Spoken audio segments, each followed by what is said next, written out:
Doctor සන් channel එකේ අද මගේ ස්පෙෂල් ගෙස්ට් ඔයාලා හැමෝම දන්න කෙනෙක්. මම අමුතුවෙන් ඉන්ට්‍රොඩක්ෂන් එකක් කරන්න ඕනේ නැහැ. නම කිව්ව ගමන් හැමෝම දන්නවා. මගේ වචනෙන් කිව්වොත් භෞතික විද්‍යාව ඉගැන්වීමේ සුපර්ස්ටාර් කීර්ති ධර්මසිංහ සර්. අයිබෝන්. අයිබෝන්. මම සර්ගෙන් ඉගෙන ගත්තා.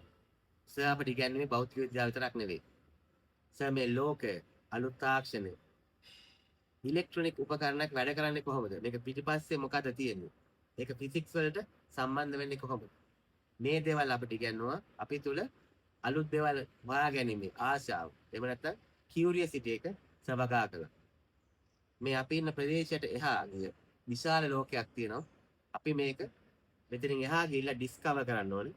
ඒකට හැදෙන පාලම තමයි අධ්‍යාපනය. ඉතින් මේ උසස් පෙළ දෙන කඩයිමෙන් එහාට අපි ගියාට පස්සේ සර් කරපු දේවල්, දැකපු දේවල්, හොයාගත්ත දේවල් ආශ්‍රය කරපු මිනිස්සු. ඒවා එක්ක අපි තුල දල්වපු ආශා උද්‍යෝගය නිසා තමයි මමත් තව බොහෝ පිරිසකුත් අද මේ තැන්වල ඉන්නේ. ඊට පස්සේ අපි මේ කතා කරපු දේවල් මම හිතුවා කන්වර්සේෂන් එක මේ ඩිජිටල් ප්ලැට්ෆෝම් එකට ගෙනාවොත් බලන් ඉන්න ඕගොල්ලන්ටත් අලුත් එක්ස්පීරියන්ස් එකක් වෙයි කියලා. ඉතින් සර් ගැන කියනවා නම් මම කෙටියෙන් සර් අවුරුදු 50ක් මම හිතන්නේ මේ ෆිසික්ස් භෞතික විද්‍යාව උගන්වන A level field එකේ টপ notch එකේ ඉන්නවා. ඒ වගේම ප්‍රොෆෙෂනල් කැරියර් එකක් ගත්තොත් ඉලෙක්ට්‍රිකල් ඉංජිනේර කෙනෙක් විදිහට ඉලෙක්ට්‍රිසිටි බෝඩ් එකේ ලංකා විදුලි බල මණ්ඩලයේ නියෝජ්‍ය සාමාන්‍ය අධිකාරි දක්වා තනතුරු දක්වා කිය කෙනෙක්. මේක ෆිනොමිනල් ඇචීව්මන්ට් එකක්. මොකද සාමාන්‍යයෙන් අපි කියන්නේ එක ෆීල්ඩ් එකක මාස්ටර් කෙනෙක් වෙන්න ලේසි. සර් දෙපැත්තෙම টপ notch එකට ඇචීව් කරපෙන්න. මේ කන්වර්සේෂන් එක ස්ටාර්ට් කරන්න මට සැගෙන් අහන්න ඕන ප්‍රශ්නයක් තියෙනවා. ඒ තමයි මම පන්තියේදී මගේ මතකේ හරිනම් මට ඇහිලා තියෙනවා සර් කියනවා සර් ගුරුවරයෙක් උනේ නැහැ. සර්ගේ යාළුවෝ සර්ව ගුරුවරයෙක් කරා කියලා. ඒක හරිද සර්? මම කැමතියි ඒ කතාව දැනගන්න. සංජය මෙහෙමයි. අපේ පවුලම ගුරු පවුල. මගේ තාත්තා ගුරුවරයෙක්, අම්මා ගුරුවරයෙක්, ඊට පස්සේ රජයේ ගුරු පත්වීමක් අරගත්තේ ඊළඟට අපේ අක්කා. ඊළඟට මගෙත් එක්ක මේටු අයියා. ඒතර මට උලින් 4 දෙනෙක්ම ගුරුවරු. එක එක විෂයන්. ඊට පස්සේ මම A level කරන කාලේ අපි පන්තිත් යනවා.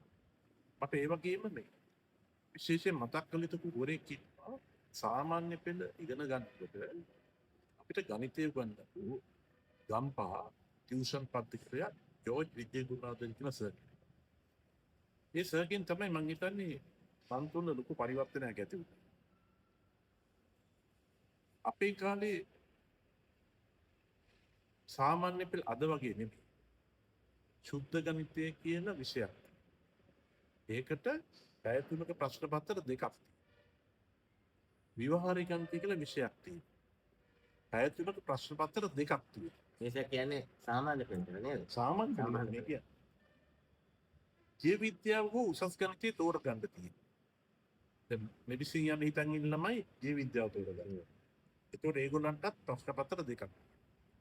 අපිව උසස් පෙළ බලෙන් වගේ ළමයි කීර්තියක් තෝරලා මැක්ස් පන්තියට දැන්. ඒතර අපි උසස් ගණිතය කියලා ප්‍රශ්න පත්‍ර දෙකකට ඉගෙන ගන්නවා. දැන් බලන්න අපි O level වලදී පැය 3 ප්‍රශ්න පත්‍ර 6ක් ලියලා තියෙනවා. අද ළමයින්ට කියන්නේ මම මේ O level කියන්නේ. අද ළමයින්ට ගණිතය. බොහොම පොඩි දෙයක්. ඒත් හරි අමාරුයි ළමයි. ඊට පස්සේ රසායන විද්‍යාව. බහුවන් ප්‍රශ්න පත්‍රයයි රචනා ප්‍රශ්න පත්‍රයයි. භෞතික විද්‍යාව. බහුවර්ණයි රසායන මේ රචනා ප්‍රශ්න පත්‍රයයි. ජීව විද්‍යාව කරන ළමින්ට බහුවර්ණයි රචනා ප්‍රශ්න පත්‍රයයි. ඊට පස්සේ සිංහල, බුද්ධාගම, ඉංග්‍රීසි. කොහොම තිබුණේ. ඊට පස්සේ තමයි අධ්‍යාපන සංස්කරණ ඇවිල්ලා සාමාන්‍ය පෙළට ඔය මුකුත් ඕනේ ගණිතය කියලා කොටසකුයි විද්‍යාව කියලා කොටසකුයි කොහොම ඇවිල්ලා තියෙනවා.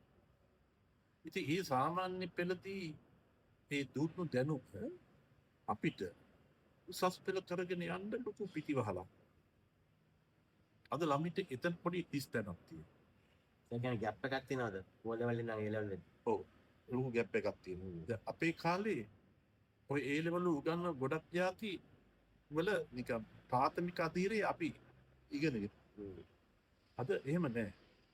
ඊළඟට දැන් මං ගත්තු අපි ටියුෂන් පන්තියට ගියා.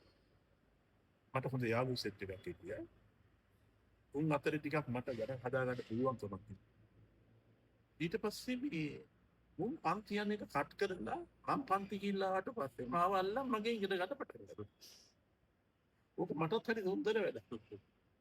ඒගොල්ලන්ට හරි පහසු වැඩක්. ඉතින් ඔය විදිහට මේ ගම්පහ නගරේ නිකන් පොඩි මම යාළුවන්ට කරන පන්තියක් ලැබුණා. ඕක හෙල්ලෙන්න තිබුණා. ඒක තමයි මගේ ආරම්භය. වාකිව හරි. මගේ යාළුවෝ තමයි මම ගුරුවරයෙක් කළේ. ඒකට ඒ යාළුවට මම මගේ හිටපු යාළුවට මම සුබියොත් මෙතන යාළුවෝ විතර නෙමෙයි සර් සර්ගෙන් ඉගෙන ගත්ත පරම්පරා ගානක ශිෂ්‍ය ශිෂ්‍යාව මන් දන්නේ ලක්ෂ ගානක් ඇති. ඒ හැමෝම ස්තුතිවන්ත වෙනවා. සර් ඒ කියන්නේ ගුරුවරයෙක් වුණා නෙමෙයි කළා.